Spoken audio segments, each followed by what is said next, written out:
he scrambles away, but keep pushing him, and he'll keep shutting you down. Buying time for his teammates, and Cellium wins the fight.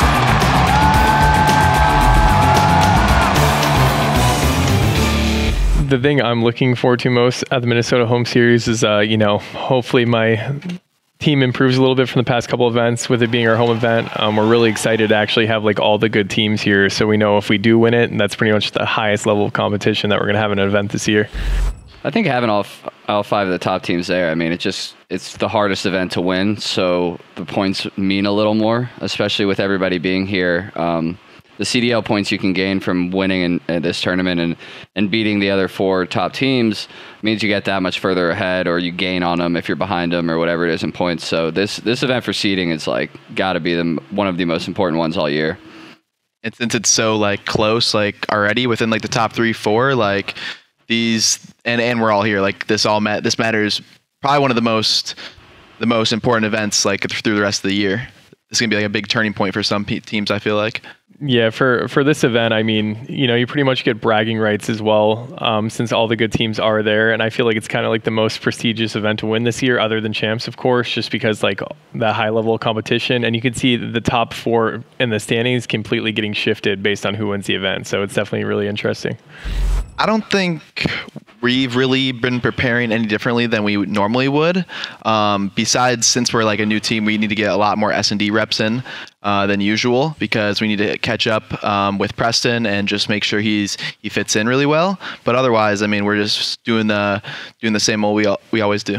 Yeah, I feel like practice has been kind of weird without having LAN events. It's like you don't just like scrim and then just like try and put it all together for a weekend. I feel like the online events are much more like, they kind of just feel like an extension of scrims in a way, you know? Like it just feels like I'm playing, like, I don't know. It just feels like the tournaments are exactly the same as practice, whereas before it was always like that difference between like going to an event and seeing how you're playing on LAN and how everything translates. Definitely don't feel like our scrims are any different preparing for a different event, you know, because for the most part, like most of the good teams are preparing to play like the other really good teams. But to add on to what Clay said, it definitely does kind of feel like with these online events that we're playing like a more serious scrim. It's definitely a different feel than actually preparing for a LAN tournament. Yeah, like going to LAN, it's like there's like a build up, like over like as you get closer to the event, you know, it gets more like a feeling like, okay, like this is the competition, right? But I feel like online, it's just like, okay, we're just hopping on for another day, you know, of like more serious practice, like they said. It's just like, oh, it's Friday, time to play a tournament. Yeah, exactly. Roll out of bed. It's event weekend. I don't even know my pool. I'm Googling the pools right now. we need to see a FaZe Chai matchup for sure. I mean, that'd definitely be an interesting one that everybody would like to see, I'm pretty sure. Yeah, everyone's been anticipating that one for a while now, but we gotta make it to them this time. We failed 2 times now, but I'm confident with the squad this time. Yeah, I think honestly all the matches this weekend are going to be ones to watch, just because if you really look at all 8 teams there, it's either like a new roster who's trying to prove something, like your roster, Justin, who's kind of like had a bad 2 tournaments trying to prove something. Then you have all 3 of the top 3 who are all trying to prove they're the best. Then you have like Gorillas and Mutineers who are bringing in new people and they want to do the best. You know, Seattle's had role changes, all that stuff. So honestly, all the matches are going to be fun to watch, and really I just hope, you know, Chicago and FaZe finally play. Like, I want to see that match, and because I honestly have no idea who's better than the other. It's going to be really, really like dependent on the map set, I think, and I think it'll be a battle, dude. Yeah, I agree. I mean, I'm interested just to see how we match up versus each other, you know, in just all game modes, because, you know, they're a really good S&D team. I think our S&D's been pretty well this year. And then like Respawn, we did pretty well this weekend, but we still have like a lot to work on. Yeah, honestly, determining MVPs for these events are super hard, and it varies. Like, if somebody can have an amazing weekend and not win, so it's like, do they deserve MVP if they got 2nd or 3rd or 4th and stuff like that? It's like determining who's going to win this, number one, is going to be hard, and then determining who's going to play the best is near impossible. Put a name in a hat, man. Yeah, my 2 picks, I would say Assault or GodRx, you know, just giving us the home field advantage, home field online advantage. They've both put up like some MVP worthy like stat lines, but we just obviously haven't won yet, so it would be the icing on the cake to actually get it this time, you know, so hopeful. I'm gonna go with either Formal Matt or Cell because I feel like he's just like the X factor on their team. You know, if he does well, they're gonna do really well. And then Matt had just like a pretty good event in my opinion, so I think he's gonna carry it over to the next one as well. Yeah, I think if I had to pick, I'd probably go with like aBeZy on FaZe. It's like the MVP just because everyone else on his team alleviates so much pressure that like he can just do whatever he wants on the map and slay. So I think if FaZe is going to win, then he's going to have like an amazing event. I think the best substitution or addition this whole year has got to be Mac on New York. I mean, they look like a completely different team from before, even when they had Happy on the team. I mean, it's like night and day. Their pacing's a lot better. Their slang's a lot better. It seems that they're having fun again. You know, honestly, we haven't seen too much out of Preston's addition to you guys, Envoy. So that honestly could end up being one as well. You know, if you guys still see continued success throughout these next couple of tournaments, but it's hard to tell after just one event. Yeah, I mean, if you're talking like strictly like new people that have came in this year, you got to go with Mac. Like as soon as he joined their team, like Clay was saying, their pace was totally different from their first team. They were a much faster team, and he's from watching him so far, he's pretty consistent at what he does. So props to him. Yeah, I would also have to go with Mac for my first pick. I think another good pick for like best sub in this year would probably be Vivid. You know, his team hasn't had a lot of success, so he kind of like flies under the radar in terms of like just wins and stats. But I definitely think he's really, really talented individually, and he kind of like showcased that this last weekend. His engagements are actually crazy. I think Vivid's really good. It's just one of the things where like, until I see him on a successful team, I have a hard time giving credit. And, you know, not to say that he doesn't deserve it, but it's tough to gauge how good people are when their team is just like losing over and over and over and over and over, you know? Like, yeah, I totally agree with that. It's actually kind of crazy. I played with, like, I used to scrim Reese back in Ghosts that was my first competitive game ever, and we'd scrim each other. And now he got in the league this year. I was pretty happy for him. I'm happy for a lot of these new guys that are getting in the league. You know, it seems that there's more room than there was previously in terms of like people taking chances on younger, undeveloped talent. I think it's definitely a step in the right direction for like COD as a whole to be looking at the top of the AM scene a lot more than they have been in the past.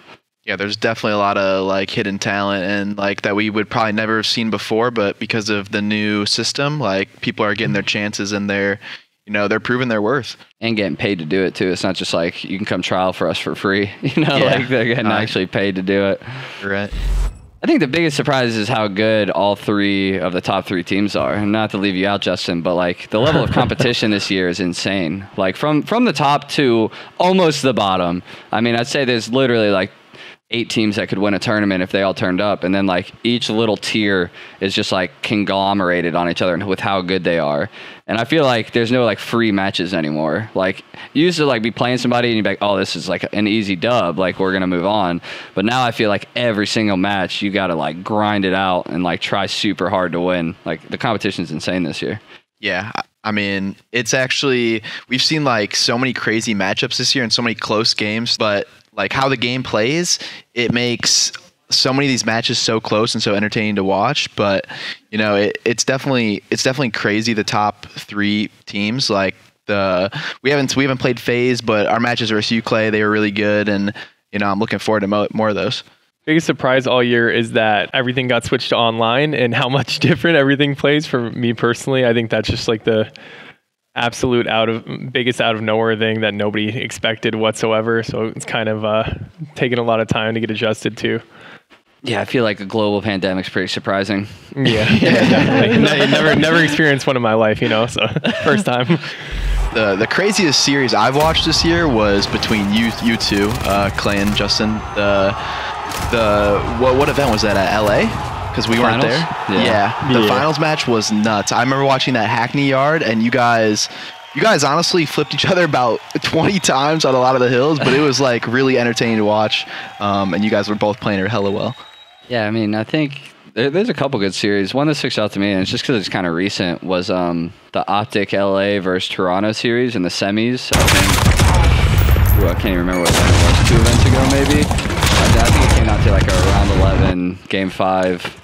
Or maybe it's even around 10, something like that. But that whole series was pretty good. And watching 2 like underdogs duke it out in the semis for a spot in the finals is always super entertaining to me. I like watching like people basically fighting for their lives in that way and trying to prove themselves. And even after the game ends, you can see how much it means to both teams. Like one top of them, the face cams are all celebrating, and the bottom half just all have their like hands on their head or like in their lap, just like super disappointed.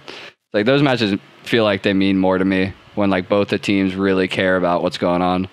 Yeah, I agree with Clay. The most entertaining series for me is definitely the Optic LA Toronto one was great. I think it actually was around 11 game 5, and literally it was going like round. Like I feel like the whole series was just constant back and forth, and the whole time you had no idea who was going to win, and that's really entertaining from a watching perspective.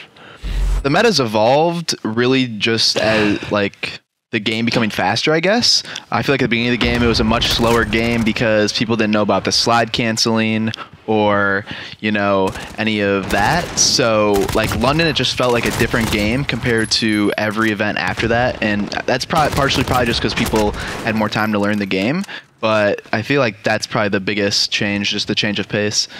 Yeah, I think the one of the biggest differences for me is people understanding, like, pretty much every hill in this game's a money hill. Like before, people were always trying to play like the spawns on certain hill or always trying to flip it. But it's like, if we can just get the initial 60 and then just let them have 60 on P2, then we'll get initial 60 on P3. And like you just trade, 45 to 60 points every time. Whereas I feel like it was a lot scrappier at the beginning of the game. Like it was more so just like, you're fighting for every point. Like nobody really like you're either fully going for spawns or you're like not going for spawns at all. I feel like now it's a lot more fluid. Like there's usually like one dude trying to sneak while the rest are trying to play the hill. And I feel like it's just turned into a lot of like trading hills back and forth now, as opposed to just like really focusing on spawns for a specific one. Yeah, the meta since launch weekend has evolved so much. I mean, the game went from being absolute chaos, 2 smokes on the map, everybody just running around, like trying to get in the hills. And I feel like it's a little bit more structured now. We've obviously seen a bunch of different things enter and exit the game. But I feel like every single team has a pretty good idea of how to actually rotate around the maps together and what hills to give up and what hills to hold. And it's all kind of came full circle. Yeah, when we played a bunch of S&D tournaments at the beginning, we were running 5 smokes, and then I went to launch weekend and like none of our strats worked because we couldn't have 5 smokes. And I was like, dude, I can't go here anymore. I can't just throw a smoke and run through it. Like, what is this, dude? Oh yeah, playing Piccadilly with 5 smokes at the beginning, which seemed a lot easier than it was with 2. That's exactly, dude. This tournament's going to require you to beat the best teams, and really that's, I feel like, going to be the key for all of us. It's like, can you beat the other best teams in the game to win the tournament? And it might sound simple, but like it's going to be really hard to win this tournament. Yeah, with all the top 5 teams or whatever being there, I think consistency is key this tournament. I think playing online in these online tournaments, it's hard to be consistent sometimes, especially when you just hop right on and you're right into another good match with another good team. It's not like you have any time to warm up really, like you did back in the day. So it's consistency is key for us, and that's what we're going to work on. For my team to win the Minnesota Home Series, we honestly just need to clutch up. I mean, we have, we're 4th in the standings and we have the worst round 11 percentage in the league right now. And we literally just need to be closing out maps, hardpoint S&D alike. And hopefully we gather together some ice before that event and actually get it done. Hey, dude, we're 2nd worst, so don't feel too bad. Are you actually? Yeah, we're like 1-4, 1-5. Oh, yeah, we're 1-6, dude. Oh, yeah, you're right above us. Damn. Yeah, I don't know, man. No ice, I guess. Yeah, I think Chicago's winning. Win. Chicago's winning. Minnesota's 2nd. Atlanta 3rd, and we're 4th. All right, how about that? There we go. Damn, if he's putting himself 4th, I can't say we're winning, bro. Like, I gotta put us 4th or something too for the juju. Like, all right, so Clay's definitely winning because of his good juju. We're going to be in the finals against them though. Another finals loss for you though? You're gonna put yourself in that, dude? I'm not letting it happen, but I gotta say it right now. Wait, what are our pools even? Am I in you guys' pool? You're not in our pool. You're not in the death pool, no. Oh, the best team in yours, I think, is Toronto. Oh.